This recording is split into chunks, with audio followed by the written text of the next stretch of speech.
जोहार नमस्कार, आप देख रहे हैं संथाल हुल एक्सप्रेस। झारखंड में चुनाव को लेकर के घोषणा तिथि के बाद जो है राजनीतिक सरगर्मी जो है बढ़ गई है। हमारे साथ बात करने के लिए झारखंड पार्टी के केंद्रीय उपाध्यक्ष अर्पणा हंस है। उन्हीं से जानते हैं कि चुनाव की बिगुल तो बज चुकी है। झारखंड पार्टी 5 सीटों पर उम्मीदवार की भी घोषणा कर चुकी है। पहली सूची है। हाँ, अभी हम लोगों ने आज संसदीय बोर्ड के बैठक हुई और उसके बाद में आज हम लोगों ने पहली बार 5 सीटों की सूची तैयार की है और घोषणा हो चुकी है आज। इसके बाद 2 दिन हम लोगों को समय दिया जाए, फिर प्रेस वालों के साथ मिलकर हम लोग फिर आगे की सूची जारी करेंगे। चुनाव में पार्टी उतर रही है, कितना मजबूत है संगठन? बिल्कुल, संगठन की मजबूती देखिए, झारखंड पार्टी गांव देहात की पार्टी है और चूँकि झारखंड गाँव का शहर है, गाँव का क्षेत्र है और यहाँ गांव से झारखंड पार्टी में क्या जुड़ाव है लोगों का, ये तो आप और हम जानते हैं, बेहतर जानते हैं। लोग 5 साल देख लिए, पहले बीजेपी सरकार को भी देख लिए और वर्तमान में गठबंधन की सरकार जेएमएम की सरकार को भी देख लिए।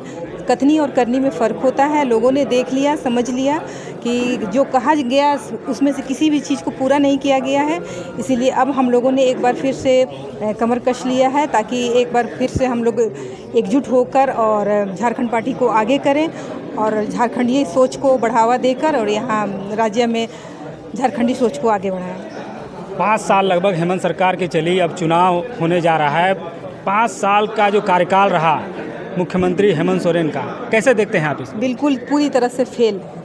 जिस तरह से लोग बीजेपी सरकार को देख रहे थे एक उम्मीद के साथ में, जैसे जेएमएम ने शुरू किया था अबुआ सरकार की बात, तो यहाँ के लोग जो झारखंडी मानसिकता के हैं वो यही सोच रहे थे कि हम लोग यहाँ की सरकार बनाएंगे, हमारी सरकार होगी, हमारी सोच की सरकार होगी। लेकिन ये सरकार जो बनी है पूरी तरह से नोच खसोट और गरीबों की कुछ नहीं सोच रही है। यहाँ के बाहरियों को बढ़ावा, ज़मीन की लूट, बालू की लूट, रोजगार के नाम पे शून्य, और ये 5 सालों तक चुप रही और अब ये जब 3 महीना बाकी है तो तरह तरह की योजनाओं को सामने ला रही है। ये लोगों को लालच देने का ही काम। महिला है, एक मैया योजना की बड़ी चर्चा चल रही है झारखंड में और उसके जो है जवाब में बीजेपी ने गोगो दीदी योजना लॉन्च कर दी है। इन दोनों योजना के बीच में क्या सोच रखती है झारखंड पार्टी? क्या आप भी कुछ योजना लॉन्च करने जा रही हैं इस बार चुनाव में? देखिए, मैं ये कहना चाहती हूँ, एक महिला होने के नाते ये जो 2 योजना हुई है, चाहे वो जेएमएम सरकार की मैया योजना हो या फिर बीजेपी सरकार की गोगो योजना, ये पूरी तरह से लोगों को ठगने का काम किया जा रहा है। 5 वर्षों तक आप कहाँ थे? अगर यही मैया योजना आपने 5 वर्षों, जैसे ही आप शासन में आए, सत्ता में आए और आपने शुरू किया होता, तब मैं कह सकती थी कि हाँ, आप लोगों ने यहाँ के लोगों के लिए, यहाँ की बच्चियों के लिए, यहाँ की महिलाओं के लिए सोच रखा। लेकिन अब जब चुनाव पहुँच रहा है तो लोगों को एक लॉलीपॉप की तरह आप ये मैया योजना चालू कर रही है, तो बिल्कुल पूरी तरह से लालच देकर ठगना ही है। एक सवाल है कि आप खूंटी लोकसभा क्षेत्र से चुनाव लड़ें, अब विधानसभा चुनाव है, क्या लगता है पार्टी इस बार आपको टिकट दे रही है?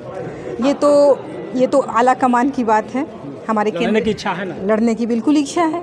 कौन नहीं चाहता है कि आगे बढ़े और लोगों की समस्याओं को एक अच्छे जगह पर आकर मजबूती से लोगों की समस्याओं को सुने और सुलझाने का काम करे। इसीलिए अगर पार्टी ये फैसला करती है, पार्टी अगर समझती है कि मुझे आगे करना चाहिए, तो मैं बिल्कुल आगे होना चाहिए। क्या भावी प्रत्याशी हैं? नहीं, अभी जब ये पहली बार ही कह चुका गया है कि 2 दिन के बाद में इस चीज़ का खुलासा किया जाएगा, तो फिर 2 दिन और इंतज़ार किया जाए। चलिए, ये हैं झारखंड पार्टी के केंद्रीय उपाध्यक्ष अर्पणा हंस, जो सवालों का जवाब दे रही थी। इनका साफ तौर पे कहना है कि पार्टी का जो निर्णय होगा उनके साथ होगी और झारखंड में जो हेमंत सरकार रही है उनका क्रियाकलाप जो है बेहतर नहीं रहा है और मुद्दों को लेकर के झारखंड पार्टी चुनाव में उतर रही है। और क्या कुछ होता है ये देखने वाली बात होगी। आप देख रहे हैं संथाल हुल एक्सप्रेस, रांची से मैं शुभेंदु पंडित।